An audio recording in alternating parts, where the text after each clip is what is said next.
Cette histoire est basée sur des rapports envoyés par nos abonnés et édités par moi. Les noms ont été modifiés pour préserver l'anonymat. Si vous aussi vous souhaitez que votre histoire soit racontée ici, envoyez-moi un email. J'adore recevoir vos expériences et apporter de nouveaux récits à la chaîne. Maintenant, allons-y. C'était le dernier semestre du lycée et tout semblait vibrer sous la peau. Les examens, les projets d'avenir, les dernières rencontres avec les collègues, tout prenait une autre teinte, comme si l'air était toujours chargé d'électricité. J'étais dans cette phase où les sentiments remontent à la surface comme des vagues inattendues et dans cette mer agitée, il est apparu. Je me souviens parfaitement du jour où le nouveau professeur d'éducation physique est arrivé à l'école. Le bruit de ses pas fermes résonnant dans la salle de sport, sa voix grave qui attirait l'attention de tout le monde et son corps, oh son corps. Grand, avec un dos large qui semblait soutenir le monde, des épaules définies et des bras musclés qui bougeaient avec la légèreté de quelqu'un qui connaissait chaque centimètre de son propre corps. C'était comme si cela avait été sculpté en secret pour nous déstabiliser. Quand je suis entrée sur le terrain et que je l'ai vu pour la première fois, c'était comme si le monde était devenu silencieux pendant un moment. Il sourit, expliquant avec animation les règles d'un tournoi de volley-ball qu'il avait lui-même conçu. Tandis qu'il parlait, ses yeux marrons semblaient chercher quelqu'un parmi nous. Quand ils ont trouvé le mien, j'ai ressenti un pincement au ventre comme si quelque chose s'était activé à l'intérieur. Le premier cours était un mélange de nervosité et d'excitation. Pendant qu'il parlait de position, de technique et de mouvement sur le terrain, j'essayais de me concentrer. En vain. La sueur coulait sur ses tempes et son t-shirt gris clair collait subtilement à son torse, révélant des contours que je ne savais même pas pouvoir voir avec autant de détails. Chaque fois qu'il s'approchait pour corriger un mouvement, il sentait un frisson lui parcourir l'échine. Et quand il a posé sa main sur mon épaule pour m'ajuster, le toucher était ferme, précis, mais il a laissé une marque, si vous voyez ce que je veux dire. Dans les jours qui ont suivi, quelque chose a changé en moi. J'ai commencé à consacrer plus d'efforts aux cours d'éducation physique. Je suis arrivée tôt, je me suis entraînée avec plus de concentration, j'ai transpiré davantage et pas seulement à cause de l'effort physique. Je voulais qu'il remarque, qu'il voie quelque chose en moi, au-delà de l'étudiant moyen, et il l'a remarqué. Au cours de la formation, nos rencontres sont devenues plus fréquentes. Il me regardait, louait, corrigeait. Parfois, quand je réussissais un bon coup, il souriait et disait « C'est comme ça que ça se passe. C'est plus puissant qu'il n'y paraît. » Ces mots ont résonné en moi pendant des heures. Il parlait de mon service, c'est sûr, mais il y avait autre chose, quelque chose dans ses yeux, dans le ton de la voix, comme s'il savait exactement ce qu'il me faisait, si vous voyez ce que je veux dire. Un après-midi, après une séance d'entraînement plus intense, il a demandé à certains d'entre nous de rester un peu plus longtemps et d'aider à ranger le matériel. La salle de sport était vide, le soleil filtrait à travers les hautes fenêtres et la chaleur était presque intime. Alors que nous installions les ballons, les filets et les cônes, nos mains se sont rencontrées en même temps au-dessus d'un ballon de volley-ball. Il m'a regardé avec un sourire crispé, pas forcé, mais presque conspirateur. « Tu as du talent, tu sais ?» dit-il, et sa voix était plus basse que d'habitude. « Et même ?» j'ai répondu, essayant de paraître décontractée, mais sentant mon visage brûler. « Plus que vous ne pouvez l'imaginer. » Il fit un pas de plus et la chaleur augmenta. Et je ne parle pas seulement de sport, si vous voyez ce que je veux dire. J'ai avalé sèchement. La distance entre nous semblait être une cruelle blague de l'univers. Je pouvais entendre ma propre respiration, le sien aussi. Nous sommes restés là pendant quelques secondes qui ont semblé une éternité, jusqu'à ce que quelqu'un entre dans la salle de sport en appelant son nom, et le moment s'est dissipé comme de la vapeur dans l'air. Après cela, plus rien n'était pareil. L'entraînement a pris une autre température. Chaque geste, chaque mot entre nous était chargé d'une tension que seuls nous deux semblions percevoir. Il passait devant moi et touchait parfois mon épaule comme s'il voulait encore ajuster ma posture, mais le contact durait une seconde de trop. Parfois, un regard prenait un peu plus de temps à détourner le regard. Et la façon dont il me regardait pendant que je courais sur le terrain me faisait me sentir nue, même dans mon vieux short et mon t-shirt d'école. La semaine suivante, il a annoncé que les équipes pour le tournoi avaient été formées et qu'il assisterait lui-même aux séances d'entraînement. Quand j'ai entendu mon nom dans l'équipe qui l'entraînerait personnellement, j'ai failli laisser tomber le ballon. À l'intérieur, il y avait du feu. À la fin de cette journée, alors que je sortais de l'école, j'entendais encore l'écho de sa voix dans ma tête, et ce n'était pas une question de volley-ball. Il s'agissait de la façon dont il me regardait, de la façon dont il me touchait, de la façon dont il me disait des choses avec son corps qu'il ne pourrait jamais dire avec des mots. C'était comme si nous jouions à un autre type de jeu, un endroit où les règles n'étaient pas écrites, là où le score était mesuré en apparence et en toucher de ballon. Et moi, j'étais tout à fait disposée à jouer. Jusqu'au dernier set, jusqu'au dernier point, jusqu'à ce que l'un d'entre nous marque enfin, si vous voyez ce que je veux dire. Après le jour où nos mains ont touché le ballon, j'ai commencé à remarquer des choses qui étaient passées inaperçues auparavant, la façon dont il passait ses doigts sur le sifflet avant de le porter à ses lèvres, la façon dont ses yeux parcouraient discrètement le terrain avant de s'attarder sur moi une seconde de plus, de petits gestes presque innocents mais qui brûlaient ma peau comme un contact direct. Le lendemain matin, en arrivant au vestiaire, j'ai trouvé une note collée sur la porte. L'écriture était ferme et masculine. Entraînement supplémentaire aujourd'hui, Cizet. Équipa uniquement. Soyez concentrés et prêts. Le message s'adressait bien sûr à l'équipe, mais je savais ou voulais croire que ce livre avait été écrit en pensant à moi. À 4 heures précises, j'étais là, lui aussi. Les autres collègues sont arrivés petit à petit, mais pendant un moment, nous n'étions que tous les deux sur le terrain. Il a ajusté le filet, s'est concentré, et je l'ai regardé. Le soleil de l'après-midi traversait les vitraux du gymnase et projetait des ombres sur son corps, comme s'il voulait révéler plus que couvrir. « Tu es toujours aussi ponctuel ?» demanda-t-il, sans me regarder directement, tandis qu'il attachait une corde sur le côté du hamac. Seulement quand l'engagement en vaut la peine, répondis-je, et je vis un léger sourire apparaître au coin de sa bouche. Lors des entraînements, il était plus présent que jamais. Il corrigeait nos positions, nous encourageait avec des éloges, mais avec moi, il y avait quelque chose de plus. À mesure qu'il s'approchait, sa voix baissait. Lorsqu'il corrigeait ma posture, ses mains trouvaient des points précis sur mon corps, comme si elles savaient exactement où appuyer pour allumer des étincelles. « Ton bras est très tendu », m'a-t-il dit à un moment donné, en me saisissant fermement le poignet. « Lâchez, laissez-le couler. Le volley-ball, c'est du rythme et du toucher. Tu as besoin de ressentir. Comprenez la réaction de l'autre partie avant de répondre, si vous voyez ce que je veux dire. » J'ai eu du mal à avaler. Cette phrase était déjà en train de devenir un mot de passe entre nous, une fenêtre sur tout ce qui ne pouvait pas être dit à voix haute. Après l'entraînement, il m'a pris à part. « Tu veux vraiment aller mieux ?» demanda-t-il, les yeux fixés sur les miens. « Parce que si tu veux, je peux te donner des exercices plus avancés. Demain, juste nous deux. » J'ai hoché la tête, presque sans réfléchir. « Oui, je veux. » Le lendemain, l'école était plus calme. C'était samedi et il y avait peu de monde. Je suis entrée dans la salle de sport avec le cœur battant, mais en faisant semblant d'être naturelle. Il m'attendait déjà, vêtu d'un t-shirt plus moulant que d'habitude et d'un short de sport qui laissait peu de place à l'imagination. C'était peu, être juste le mien, mais c'était suffisant pour me donner le vertige. « Commençons par la résistance », dit-il en me tendant une balle. « Tu vas devoir tenir bon, plus longtemps. » La façon dont il a dit cela m'a laissé sans souffle. Nous avons commencé l'entraînement, mais la tension était un troisième corps entre nous. Il continuait à se rapprocher.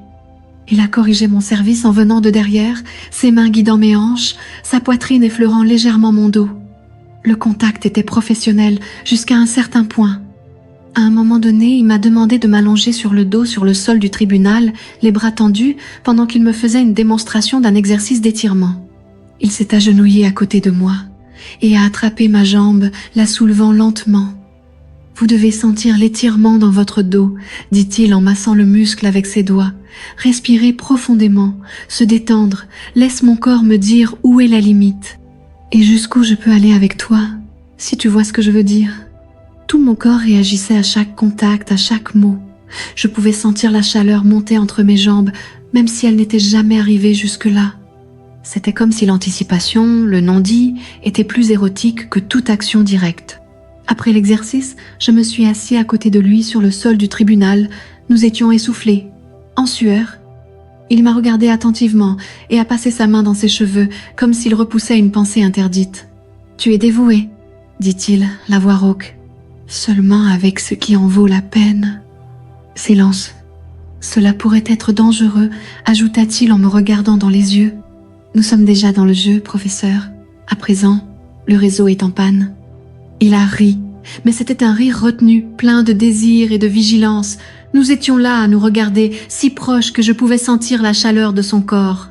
« Je dois y aller, » dit-il finalement, brisant le charme. Il s'est levé rapidement, comme si fuir le tribunal était aussi une façon de fuir moi. Je suis partie de là ce jour-là avec de la fièvre. Mes pensées couraient plus vite que mes jambes. J'ai passé en revue chaque mouvement, chaque contact, chaque phrase murmurée. L'odeur de sa sueur collait encore à ma peau. Je ne savais pas où cela nous mènerait, mais j'étais sûre que ce n'était pas seulement du volley-ball. Le lendemain, en arrivant à l'école, je l'ai croisé dans le couloir. Un deuxième regard, un léger sourire au coin de sa bouche. Et ce geste subtil à 2 doigts, presque imperceptible, mais suffisant pour me mettre le feu à l'intérieur. Nous étions au milieu de quelque chose qui n'était pas dit à voix haute. Quelque chose qui s'est joué en silence, en contact, en regard. Le genre de jeu où personne ne voulait perdre. Mais où ils savaient tous les deux exactement ce qu'ils voulaient gagner. Et j'étais prêt pour le point suivant, si vous voyez ce que je veux dire. Les heures suivantes passèrent dans un flou. Je pouvais encore sentir la chaleur de son toucher sur mes muscles, comme s'il avait marqué chaque centimètre du bout des doigts. Cette nuit-là, j'ai dormi avec le souvenir de son corps à côté du mien, avec sa voix résonnant dans ma tête. J'ai besoin de sentir jusqu'où je peux aller avec toi, si tu vois ce que je veux dire. Et j'ai compris. Peu, être même plus qu'il ne le faudrait. Le lendemain, il s'est présenté en classe avec une expression sereine, mais il y avait quelque chose dans ses yeux, une étincelle qui n'était pas là auparavant.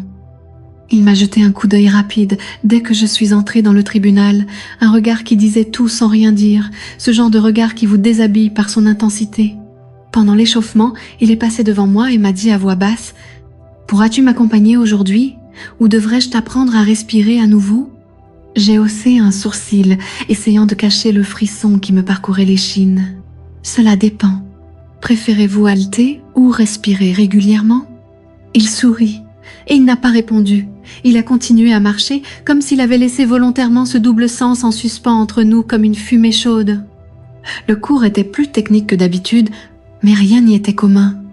La façon dont il touchait les élèves pour ajuster leur posture, le ton qu'il utilisait avec moi, toujours un peu plus bas, toujours un peu plus proche. Finalement, alors que les autres se dispersaient, il m'a appelé d'un geste discret. Il a simplement levé la main, comme s'il donnait un ordre silencieux que mon corps connaissait déjà par cœur. « Reste encore un peu, dit-il. J'ai besoin de revoir quelques mouvements avec toi, des détails importants. » Et, eh bien, parfois, ce sont les détails qui font toute la différence. Si vous voyez ce que je veux dire ? La salle de sport était vide, résonnant de nos pas. Il a placé une balle dans ma main, s'est placé derrière moi et a tenu mes bras, les ajustant comme s'il sculptait une œuvre délicate. Son souffle était proche de mon oreille et pendant un instant, j'ai perdu toute concentration. « Tu dois mieux contrôler tes impulsions », murmura-t-il, en attendant le bon moment, quand la tension est à son comble. « Alors oui, tu attaques. » La façon dont il a prononcé le mot « attaquer » ressemblait plus à une provocation qu'à une instruction. Je sentais ma peau ramper, même avec la chaleur qui montait dans mon corps. Et si je veux renverser la situation ? Comme ça ? Et si j'étais l'attaquant ? Et toi ? La défense ? Il s'arrêta une seconde. Le silence s'éternisait, tendu, puis il s'est écarté et m'a regardé intensément. Dans ce cas, je devrais être prêt à le recevoir fermement. Je ne sais juste pas si tu sais jouer avec ce genre de force. La tension entre nous était presque solide. On pourrait le couper avec les ongles.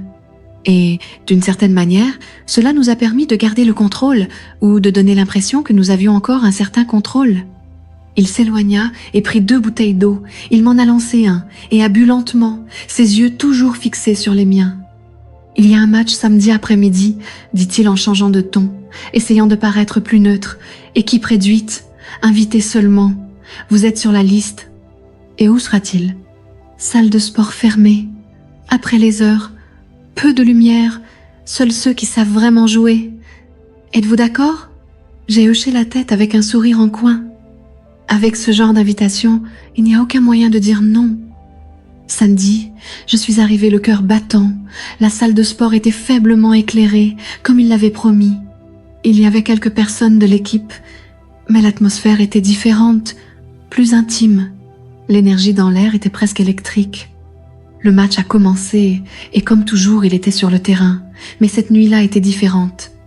La façon dont il me défiait dans ses mouvements, la façon dont il me provoquait avec ses regards, la façon dont il applaudissait quand je marquais un point. Tout cela faisait partie d'un flirt voilé, mais manifestement intense. Lors d'une des pauses, il s'est approché, en sueur, essoufflé, les yeux brillants. « Je commence à penser que tu es né pour ça, dit-il. Pour jouer, provoquer. Peut être que je joue juste à ton jeu, rétorquai-je en le regardant attentivement, et tu sembles aimer les concours, si tu vois ce que je veux dire. » Il sourit, mais ses yeux disaient autre chose, quelque chose de plus urgent, plus fin. « Après le match, je veux vous montrer une pièce spéciale, particulier. C'est une question de positionnement et de résistance. Je te promets que tu vas transpirer. Très. » Quand le match s'est terminé, il m'a attendu à l'extérieur des vestiaires. Nous avons marché ensemble dans le côté sombre du gymnase. Il m'a conduit dans une salle d'équipement, désormais vide, et a allumé une lumière tamisée, juste assez pour révéler des silhouettes et des ombres. « Personne ne vous dérangera ici, » dit-il en fermant la porte derrière lui. Le bruit de la serrure qui tournait résonnait en moi comme un battement de tambour d'anticipation. Il s'est approché et pour la première fois, il n'a rien dit. Il a juste passé ses doigts sur le côté de mon visage, glissant jusqu'à mon cou. Ses yeux cherchaient silencieusement les miens, comme s'il demandait la permission ou comme s'il disait qu'à partir de maintenant, la prochaine étape m'appartenait. Et à ce moment-là, j'ai su, la frontière entre ce qui était permis et ce qui était interdit était déjà loin dans le rétroviseur. Nous jouions maintenant à un nouveau jeu, et je n'avais pas l'intention de perdre. Si vous voyez ce que je veux dire? La salle d'équipement semblait respirer avec nous. Le son de notre respiration était la seule chose qui remplissait l'espace, lourd et rempli de tension. Je pouvais entendre les battements de mon cœur dans mes oreilles, dans ma poitrine, au bout de mes doigts. Il n'y avait plus de tribunal, plus de classe, plus de règles, juste nous deux. Et cette distance ténue qui menaçait de disparaître à tout moment. Il s'approcha lentement, comme s'il avait tout le temps du monde, et pourtant, ses yeux brûlaient de hâte. « Tu sais qu'après ça, il n'y a pas de retour en arrière, n'est-ce pas ?» murmura-t-il, la voix rauque à cause de quelque chose qu'il avait retenu trop longtemps. « Qui a dit que je voulais y retourner ?» Il sourit, comme s'il savait que j'étais sur le point de me livrer à un jeu qu'il connaissait déjà, mais ce qu'il ne savait peu, être pas encore. C'est que je savais aussi jouer. Ses doigts touchèrent ma taille avec une légèreté presque étudiée, comme quelqu'un qui connaît exactement l'effet d'un contact doux sur la peau nue. Un frisson parcourut mon corps et je penchai mon visage, cherchant ses lèvres, mais il n'a pas cédé, pas encore. « Calme-toi, murmura-t-il. La meilleure partie du jeu est la tension, pas presque, dans le « et si ». Pouvez-vous attendre le bon moment? Seulement si tu me montres comment, si tu vois ce que je veux dire. Il rit doucement, étouffé, et posa son front contre le mien, gardant nos corps dangereusement proches, mais sans encore fusionner. La paume de sa main parcourut mon dos jusqu'à atteindre le bout de mon chemisier. Et puis, avec la délicatesse d'un secret, ses doigts sont entrés en contact direct avec ma peau. Chaud, ferme, déterminé. La sensation était comme un éclair silencieux explosant en moi.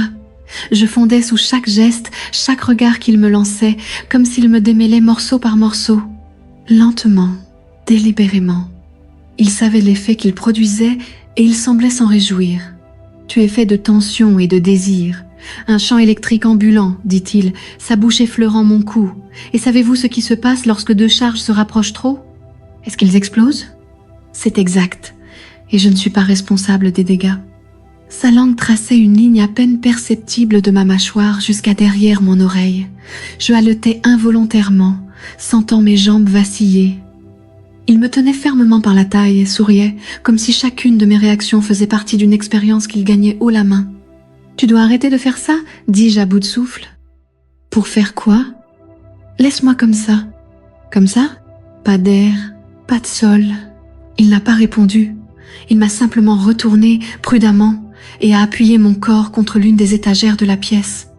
Ses bras m'entourèrent par derrière et il pressa sa poitrine contre mon dos, sa chaleur me consumant complètement.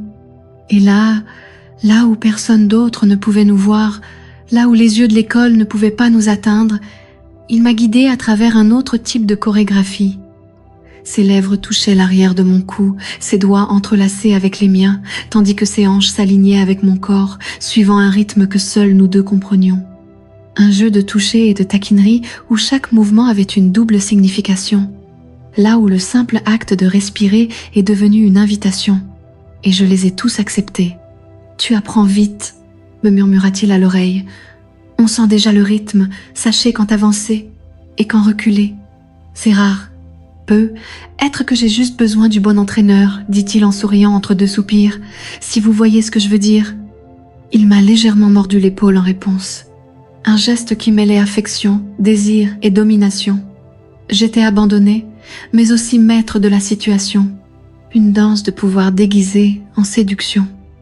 La faible lumière dans la pièce rendait tout encore plus intime, comme si le monde extérieur n'existait plus, comme si nous étions piégés dans une bulle où le temps ne s'écoulait pas, là où la seule règle était le désir.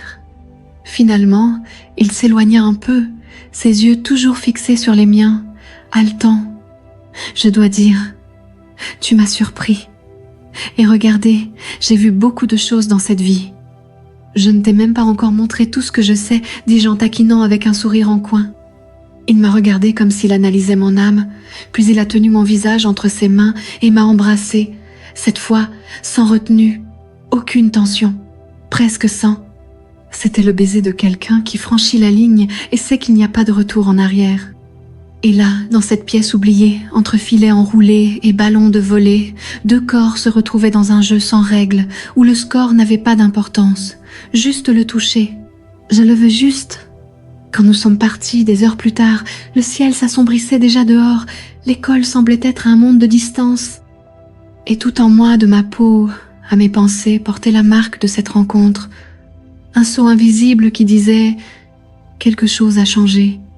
Lundi, il m'a vu de loin dans le couloir et a détourné le regard avec un sourire crispé, mais pas avant d'avoir fait un clin d'œil à peine perceptible. Et moi, tout à quoi je pouvais penser était quand aurait lieu le prochain match. Parce que maintenant que je savais jouer, j'en voulais plus. Bien plus. Si vous voyez ce que je veux dire. La semaine de remise des diplômes est arrivée comme une brise chaude d'été, légère en apparence, mais chargée de promesses invisibles. Les couloirs étaient remplis d'adieux répétés, d'étreintes qui duraient trop longtemps et de sourires qui cachaient un désir anticipé. Mais moi, je ne pouvais penser qu'à une chose. Dedans, cela faisait quelques jours depuis cet après-midi dans la salle d'équipement, depuis ce jeu sans règles où les touches en disaient plus que les mots. Nous n'en avons pas parlé après. Nous n'en avions pas besoin. C'était dans chaque regard échangé dans le couloir, dans chaque geste décontracté répété, à chaque fois que nos chemins se croisaient, comme si le destin jouait avec nous, encore une fois. Ce vendredi-là, l'école a organisé ce qu'ils ont appelé le dernier match. Un match amical entre élèves et professeurs pour fêter la fin du cycle. Et devinez qui était l'entraîneur chargé de constituer les équipes? Exactement, il. Quand il m'a vu entrer dans le tribunal avec mon uniforme serré contre mon corps, son regard a parcouru ma silhouette avec une lenteur déguisée, comme quelqu'un qui calcule chaque mouvement avant de faire le service parfait. J'ai senti la chaleur monter dans mes jambes, se propager jusqu'à ma poitrine et s'arrêter là, l'une des pensées les plus dangereuses que l'on puisse avoir en public.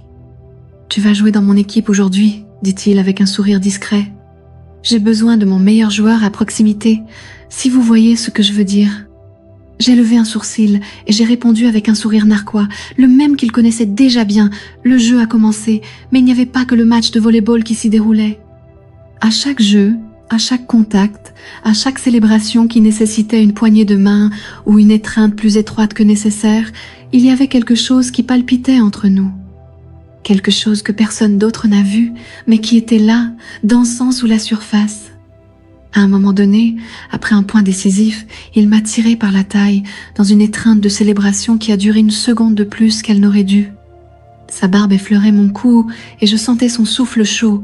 C'était comme un murmure sans parole, mais cela disait tout. Je ne voulais pas que ce câlin se termine, pas ce jeu, même pas cette fois avec lui. Mais la réalité, comme toujours, nous a doucement tapé sur l'épaule. Le match est terminé. Les applaudissements ont rempli la salle de sport. Des photos ont été prises. Et les couloirs de l'école résonnèrent à nouveau des adieux. Plus tard, alors qu'il faisait presque nuit, je marchais seule à travers le champ vide, mes pieds touchant l'herbe encore chaude de la fin d'après-midi. C'est à ce moment-là que j'ai entendu des pas derrière moi. Je l'ai reconnu immédiatement, sans avoir besoin de regarder. « J'aime te voir comme ça », dit-il d'une voix basse et traînante, en silence, naturel, intense. « J'aime t'entendre comme ça », répondis-je sans me retourner, quand tu n'as pas besoin de tout dire avec des mots, si vous voyez ce que je veux dire. Il fit un pas en avant, suffisamment pour que je puisse sentir sa chaleur derrière moi. Ses doigts touchèrent l'arrière de mon cou, repoussant une mèche de cheveux. Un frisson me parcourut l'échine comme si ma peau avait reconnu avant moi que quelque chose était sur le point de se produire. Je n'ai jamais voulu m'approcher autant de qui que ce soit ici. Mais avec toi, c'était différent. Tu m'as fait tomber à la renverse, dit-il avec une sincérité brute. Et tu m'as coupé le souffle. Nous sommes quittes. Il a ri et finalement, ses bras se sont enroulés autour de moi par derrière. Là, au milieu du champ, sous la première étoile de la nuit, il m'a tiré vers lui et m'a embrassée comme si c'était la première. Et peut être la dernière fois. Ses lèvres explorèrent les miennes avec hâte et désir, mais il y avait de la tendresse cachée là, une urgence qui ne venait pas seulement du corps, mais de l'âme. C'était comme si nos peaux se parlaient, se reconnaissaient. Ses mains parcouraient ma taille avec maestria, tirant, serrant, guidant, et je le laissais faire. Je voulais, encore. Mes mains trouvèrent sa poitrine, parcourant les contours de ce corps que je connaissais des yeux depuis si longtemps, et maintenant, avec le toucher, tout avait plus de sens. Comme si j'attendais ça depuis le premier cours, dès son premier bonjour sur le terrain. Nous nous sommes allongés sur l'herbe, cachés sous le voile sombre du ciel qui commençait à se révéler. Le champ, désormais vide, était à nous seuls. Le monde autour a disparu une fois de plus. Il se pencha sur moi, ses yeux plongeant dans les miens. Je ne sais pas ce qui se passe après ça, je ne sais pas ce que je peux te promettre, mais je sais que je veux ce moment, maintenant. Parfois maintenant est tout ce dont nous avons besoin. Et ça l'était. La nuit est tombée sur nous. Et ce qui se passait là, entre baisers étouffés, caresses anxieuses et corps qui se rencontraient en silence, était plus que du désir. C'était une connexion. C'était un type de livraison qui n'a pas toujours de nom. Mais vous pouvez le reconnaître à la façon dont votre cœur s'emballe rien qu'en vous en souvenant. Quand nous nous sommes levés, nos uniformes froissés et nos cheveux ébouriffés, il m'a regardé avec un sourire en coin. C'était dangereux, mais c'est tellement vrai. Il hocha la tête et, pendant un instant, il sembla vouloir dire quelque chose de plus. Mais il ne l'a pas dit, il m'a juste tenu la main pendant un moment et l'a lâchée. La semaine suivante, l'école ne serait plus qu'un autre endroit où tout se passerait. Et le futur? Eh bien, l'avenir était un mystère qui n'avait pas besoin d'être résolu maintenant. Après tout, certains matchs n'ont pas de score final. Ils ne laissent que des souvenirs. Si vous voyez ce que je veux dire? Aujourd'hui, plusieurs mois plus tard, je ferme les yeux et je sens encore le poids chaud de ses mains sur mon corps, le goût profond de ses lèvres et la vapeur caressant notre peau. Je me souviens avec tendresse de chaque détail, le tintement des tubes, la lumière reflétée dans les bouteilles, l'écho de nos soupirs. Quand je ferme les yeux, je revis ce moment au ralenti, chaque étincelle intérieure explosant en sensations qui me brûlent comme des braises. L'héritage de ce dernier cours est resté gravé en moi comme la trace d'une réaction parfaite, et chaque fois que je prends une grande inspiration, je sens la flamme se rallumer. Et je revis tout ça, comme la première fois. Et c'est tout pour aujourd'hui. Cette histoire est terminée, mais si vous cliquez sur la vidéo ci-dessus, vous pourrez trouver d'autres histoires comme celle-ci. Merci à tous ceux qui ont laissé un commentaire. N'oubliez pas d'aimer la chaîne et de vous abonner pour ne pas manquer mes prochaines vidéos.